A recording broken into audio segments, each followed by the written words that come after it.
Aí a Bíblia diz, ele pega primeiramente as pedras, e ele coloca ali, e ele edifica o altar no nome do Senhor. Ele diz, ó, o altar é do Senhor. Aí ele coloca a lenha. Ele coloca a lenha. Lenha fala de oração. E aí ele manda dividir aquele bezerro, sacrifício. Hoje as pessoas não querem sacrificar ao Senhor. E tem gente, eu fico pensando que antigamente morava longe da igreja, não tinha carro e não perdia um culto da igreja. Hoje mora bem, até próximo ao templo, tem carro ou carros em casa, mais do que um, mas não vem nos cultos. E aí eu começo a voltar a uns 40 anos atrás, quando a gente começou a trilhar os caminhos do Senhor, e a gente andava 8, 10 quilômetros, depois vieram os filhos, e a gente pegava 2, 3, colocava nas costas, não tinha carro, não tinha bicicleta, e a gente andava 8, 10 quilômetros, e tinha culto todos os dias. Quando não era no templo, era nas casas, e a gente não perdia um culto. E hoje as pessoas estão morando quase dentro da igreja, mora pertinho da igreja, tem carro à sua disposição, mas não congrega mais. Isso me traz um alerta, porque na carta aos Hebreus, no capítulo 10 e o verso 25, está escrito: não deixando a nossa congregação, como é costume de alguns.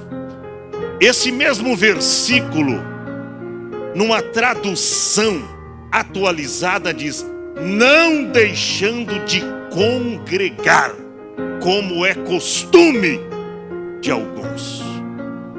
Pelo contrário, antes admoestando-nos uns aos outros, tanto mais quando vedes que vai se aproximando aquele grandioso dia.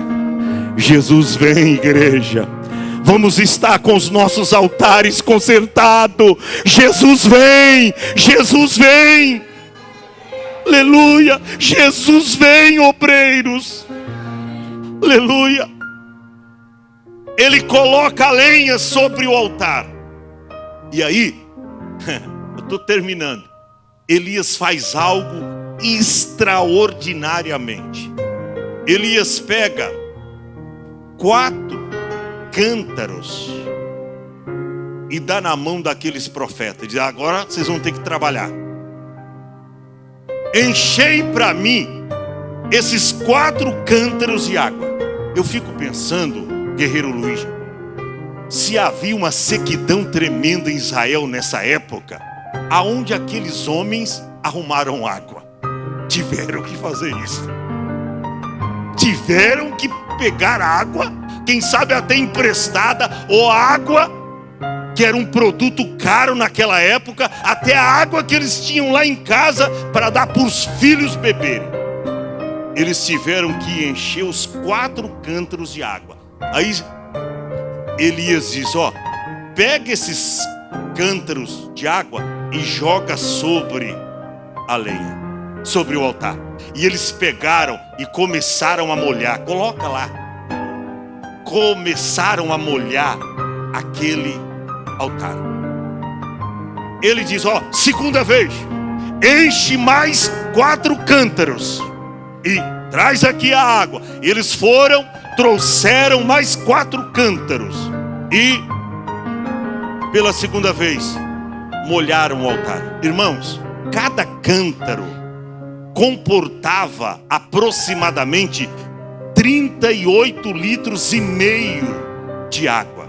Acreditamos que, fazendo a contas da água que fora derramada sobre o altar, tem uma cena e uma imagem. Ó, foram jogados 450 litros de água sobre o altar, mais um rego em volta. E a Bíblia diz que não somente molhou a lenha, o sacrifício, as pedras, mas as águas corriam em volta do altar. Eu acredito que os profetas de Baal, Tânia, olhavam essa cena e diziam: meu Deus, mas o homem está precisando de fogo, e ele está molhando o altar. Olha para cá, eu tenho uma revelação de Deus para você. Água na Bíblia representa a palavra. Pregador só com saladinha não alimenta a igreja. Tem que trazer a porção da palavra de Deus. Aleluia, irmão. A água representa a palavra. Então, se você quer avivamento para a tua vida, molhe bem o seu altar com a palavra de Deus. Obreiro, você quer avivamento para a sua igreja, molhe os crentes com a palavra de Deus. Pregue a palavra a tempo, a fora de tempo, redargua, repreende, fala, exorta, como diz a Bíblia, segundo a palavra. Quer avivamento para a sua vida? Leia a Bíblia, leia a palavra. Água representa a palavra, mas água também representa a ação do Espírito Santo na vida do crente. Jesus disse: quem crê em mim, como diz a Bíblia, as Escrituras, rio de águas vivas correrão do seu ventre. Irmãos, água representa a palavra, mas representa também a ação do Espírito Santo na vida do crente. E eu quero te informar nesta noite que tem uma fonte jorrando aqui. Aleluia, pastor, que fonte é esta? Eu preguei no domingo passado: há um rio cujas correntes alegram a cidade de Deus, a morada do santuário do Altíssimo. Deus está no meio dela, Deus está aqui presente. Está sentindo Deus? Está sentindo Deus? Eu vou concluir esta mensagem, que eu estou entregando tudo que Deus me determinou para falar. Depois do altar edificado, consertado, lenha sobre o altar, as pedras no seu devido lugar, o sacrifício estava ali. Pastor, já sei. Se os profetas de Baal passaram de manhã até o meio-dia clamando a Baal, Elias sozinho então passou a tarde e a noite inteira para Deus responder com fogo.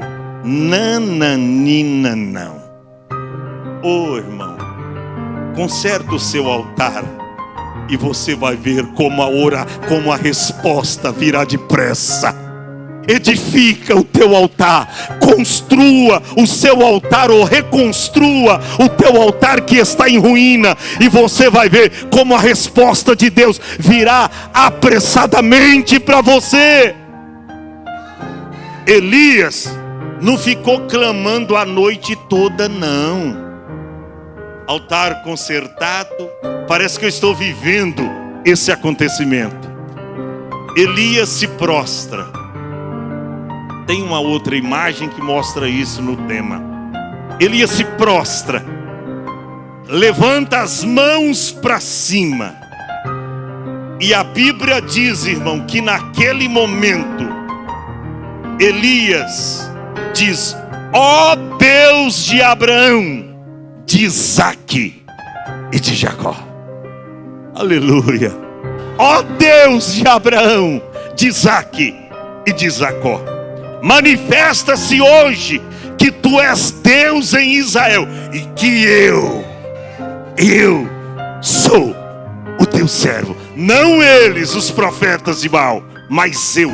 Tomou a responsabilidade para si, e que eu sou o teu servo, e que conforme a tua orientação, conforme a tua palavra, eu fiz tudo essas coisas. Eu edifiquei o altar, eu coloquei a lenha, eu coloquei o sacrifício, conforme a tua palavra.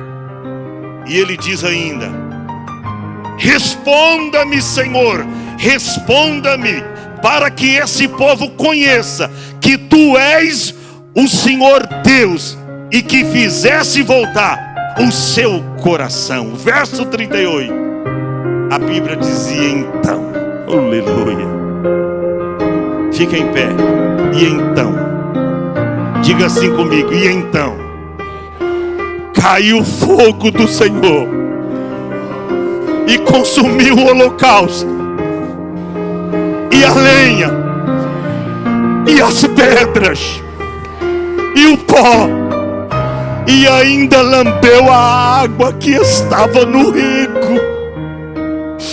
É isso que Deus quer fazer na minha e na tua vida. Deus está te dando uma resposta para mudar a sua vida. Quem sabe o diabo está cirandando no seu lar. Quem sabe a porta se fechou e você fica questionando, mas por que Deus não abre a porta?